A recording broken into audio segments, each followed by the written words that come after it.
Hi everyone, welcome to week 2 of our community wellness support program from Joint Space Polyclinic. My name is Karo Domarańczyk and some of you already know me. We had a session last week. If you haven't participated in the session, it's available on our feed and the website, and also there are other sessions from my amazing colleagues available both of our Instagram and website that you can come back to, that you can share with others to navigate through your stress, through your everyday functioning in these a bit of unusual times that we're facing these days. Luckily, we have our community, we have our team, so we can also support each other. And today I will keep on covering different forms of method, anatomy of stress management. So basically how adjusting and navigating through your body's anatomy, through different structures in your body's anatomy will influence your physiological response in terms of the stress response. So the main aim is to get it as easy as possible. The more understanding we have behind how our body works, how our body functions, the easier tools and the easier way we can grab those tools that are available on a daily basis in our own body. And this is one of the biggest resilience that we have to remember about ourselves, that we all carry, no matter the age, no matter the gender, no matter the where you live. We all have our own big pharmacy, our own big capacity, our own resilience mechanisms to compensate depending on the different stress factors, the external factors that come towards our way on a daily basis. So these are the methods that some of them I share and I work with patients on a daily basis. With patients that struggle with metabolic, gastrointestinal, autoimmune conditions, different forms of chronic development of inflammation, but also with anxiety and depression. So these are the methods that one I carry in my practice for past 13 years, and the methods that, again, if we understand our anatomy and how it influences physiology, been there for ages and are available. So something to understress again, as I've been understressing past week, is to remember that our bodies are not fragile. We are not fragile. We are built to compensate. We are built to withstand the storms. And by default, our nature created a lot of survival compensatory mechanisms. So it's not that easy to, sometimes patients ask me, so will I die? It's not that easy to die. It's not that easy to suddenly develop certain conditions. At the same time, we want to just keep on supporting the body as much as possible to avoid this overcompensating, overflowing of different compensatory mechanisms. So first method hack, very easy, that I will share, that's also very good when you face, for example, some kind of headaches, and also just overall bodily tension, is focusing on our dura. What does it mean? So literally the back of our head. So when your head ends, where you have the occiput, and when it goes into the neck. So you can feel the distinction between those two structures, between occiput and the rest of the cervical spine.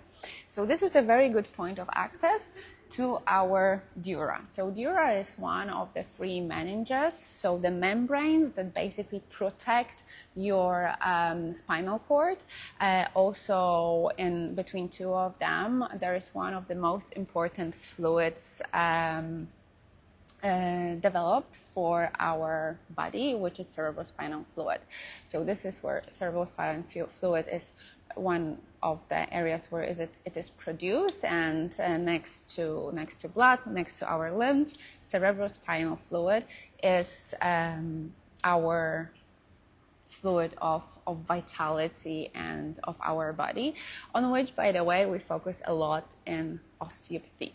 So I'm osteopath and functional medicine practitioner, and from the biomechanical standpoint, from osteopathy standpoint, working on the dura, working on the cerebrospinal fluid as a part of cranial osteopathy is one of the big foundations even for the whole osteopathic medicine as a whole, and how it was actually discovered in the first place, but this in a moment.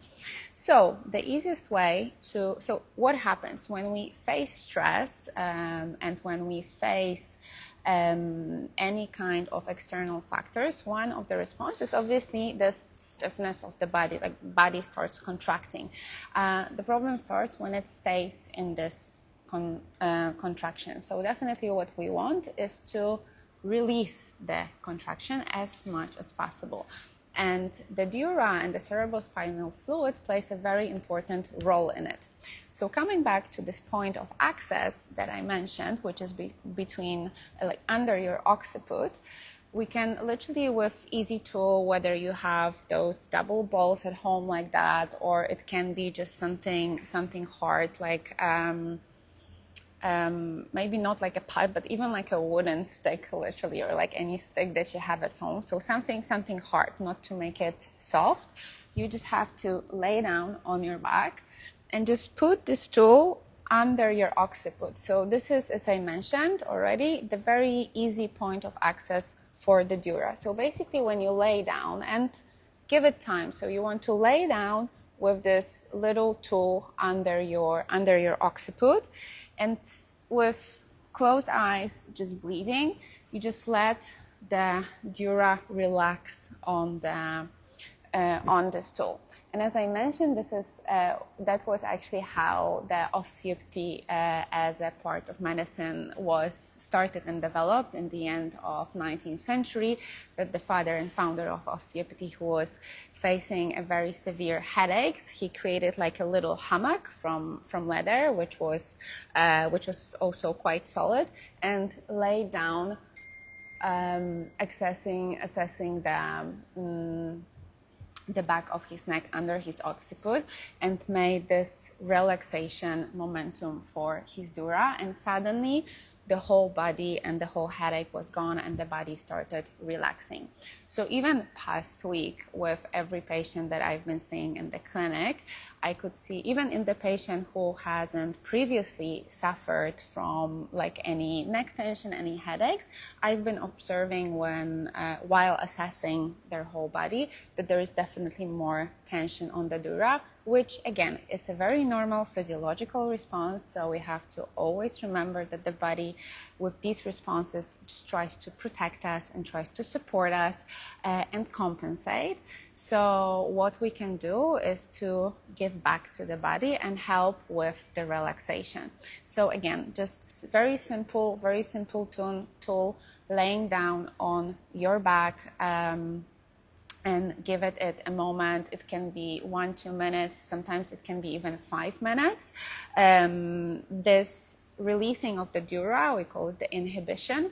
We also do it in osteopathy practice. So obviously you can come and see us in joint space, me or any other of my colleagues osteopaths who do the cranial treatments, and to help with the proper, better function of the cerebrospinal fluid, and as I said, just relaxation of the whole body. Because what happens, the dura travels all the way from your occiput to your sacrum, so to the sacral bone through the spinal cord. And obviously, if there is like any tension and contraction on the dura, it will affect the whole body So not only the area of your neck and your head. So it will also be affecting, for example, if you've been facing like higher amounts of any low back pain, or just, as I mentioned, many patients come with overall just like stiffness, contraction in the body. Support your dura, support your suboccipital level, and automatically the body will start relaxing. Second thing, very important, which again is something that I deal with on a daily basis, apart from the situation that we're seeing now, but with patients that come and have a lot of like stiffness, a lot of overall pain in the body, or like a higher response in their body pains, is to address the glucose stability. So we think that, oh, it's a muscle tension, maybe we'll do something around joints, maybe we'll do something about fascia, but we have to think also that the muscles, the fascia, the joints, everything is influenced by our metabolism. And one of the most important things for our metabolism of the soft tissues are the glucose levels. So if the glucose levels are driven by stress, so stress, no matter what kind of the stressor it is, no matter if it's noise, if it's psycho-emotional stress, if it's stress caused even by like high intensity workout, because it's also stress, right? It's just the amount for the body of the stressors that it has to deal with. So it automatically spikes our glucose. So the healthy body will deal with dropping the glucose. The issues start coming when those glucose levels get like too many constant triggers. So the glucose spikes, the glucose drops because, for example, we eat not proper food, or we have, again, too much stress, right? So the easiest way, again, maybe now we face a little bit more of external factors, but we have control of our bodily response. So we have control how we're gonna be dealing with this stress. And the foods that you're reaching out to will be the easiest way to help with the stress response to decrease. So as I mentioned, all the glucose spiking foods, so any like sugars, high glycemic sugars, that also includes even fruit. If you eat like high amounts of fruits, of course, fruit in general are healthy, full of fiber, but if you're already facing any metabolic conditions, any metabolic glucose or glucose issues, then fruits in excess are also the ones that will be spiking this glucose and adding to this excess, right? So we should just go for like low sugary foods, less simple carbs. Remember that, for example, complex carbs as sweet potato, rice, any forms of grains, millet, and so on, are very important actually to, especially in the evening, to calm us down. So those foods, those complex carbs that will that have a slower breakdown into those simple carbs are very important, especially in the end of the day. Also because they are high in tryptophan, which is an amino acid that is precursor to produce serotonin, so our like happiness hormone. And then serotonin is precursor to produce our melatonin, so our sleep hormone, right?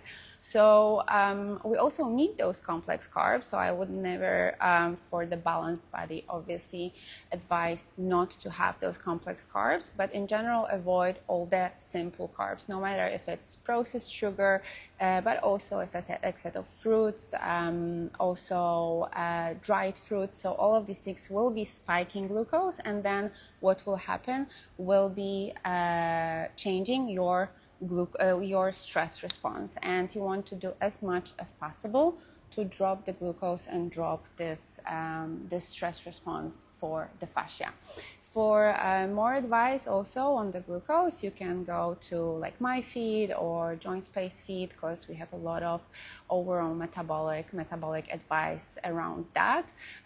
Also, one of the important things which we consider while working with metabolic patients is the sleep. So by research already, less than 6 hours of sleep by default spikes our pure baseline glucose.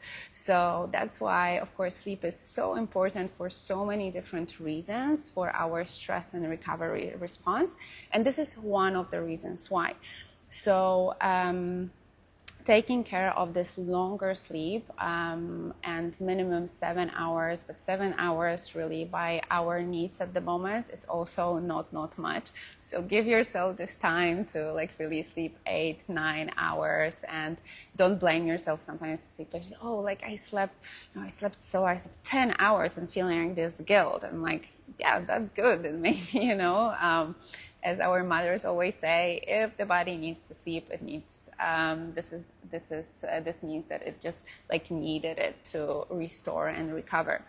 So like sleep below 6 hours by default also spikes your glucose, so it will disturb this stress response. Another thing.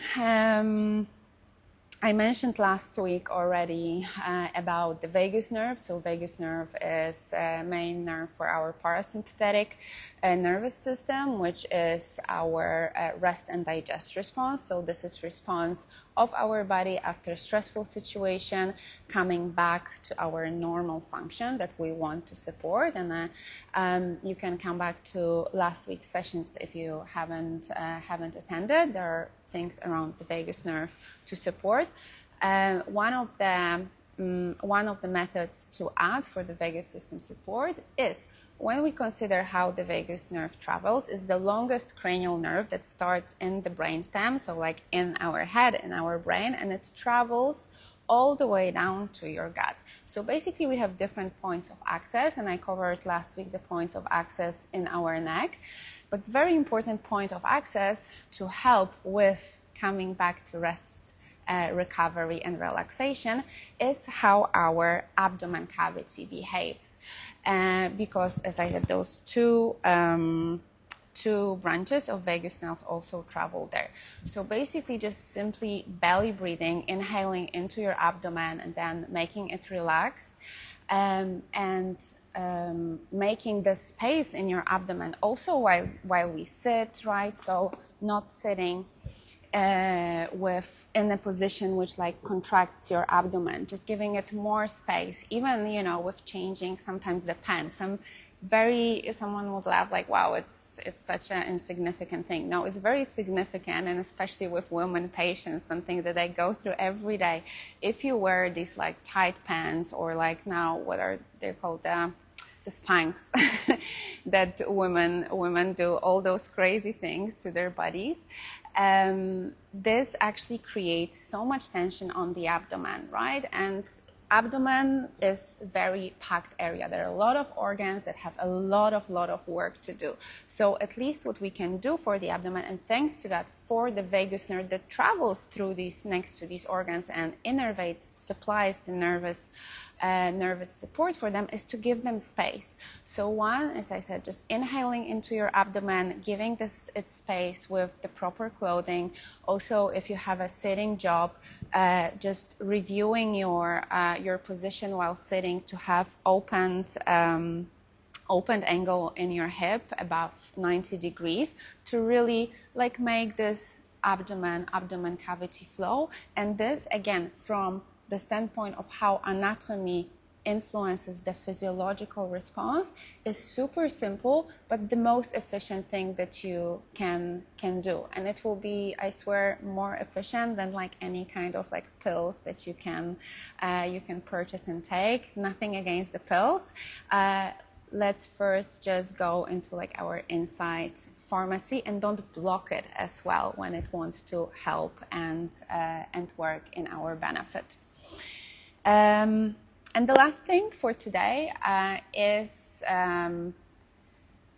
how to help with our prefrontal cortex to basically process through the stress and create more of this resilience, is to do, and you probably heard that to some extent, we'll get a little bit deeper behind the scenes of it, to do one more challenging thing in the morning. So no matter if it's workout, no matter if it's like putting your face into the cold water, also cold water immersions, if you have a proper capacity for it, and if you have like a proper compensatory mechanisms for it, is also good for the vagus nerve. So all the like cold baths, all the contrast therapy. We also have a recovery space and joint space that you can come and join us for and utilize it for the stress management. So the cold immersions, as I said, the tough workout, but maybe even sometimes, you know, training something in your life that comes with not with an ease for you. Like for someone can be, for example, public speaking, or this, you know, very hard thing that you've been procrastinating on your to-do list. So doing this one very challenging thing in the first thing in the morning after you wake up, you brush your teeth, you have your water, will by default, from again just physiological perspective, set up your prefrontal cortex that it can basically face anything and change the stress response. Yeah, so find something that is not easy for you, that feels like a challenge, and just go for it in the morning. And then obviously it just brings like so much empowerment, so confidence. I always say that, you know, if I like push 100 kg hip thrust in the morning, nothing can bother me. And there's so much truth in it of how our body supports our mind, and how empowering and building strength in our body on different levels actually builds this mental strength and resilience and capacity. So this is it for today. I hope you're gonna come out from this session with those little tools to utilize. Very easy, very pragmatic. The main important thing is not to build a pathos around the stress management, around like your whole wellness and health in general, is to come with it and address it mindfully and with awareness on like how we want to do things, why we want to do certain things, and just doing it. We don't need, you know, additional stress on managing our stress management. So please join my colleagues throughout the week. There is so much good stuff that everyone's been preparing and sharing. If you have any questions, we have a WhatsApp group for the whole community wellness program. You can also ask questions there or DM us, no matter joint space, my account. And I'll see you next week, and I'll see you in joint space. We're constantly open 7 days per week, so reach out whenever. Thank you.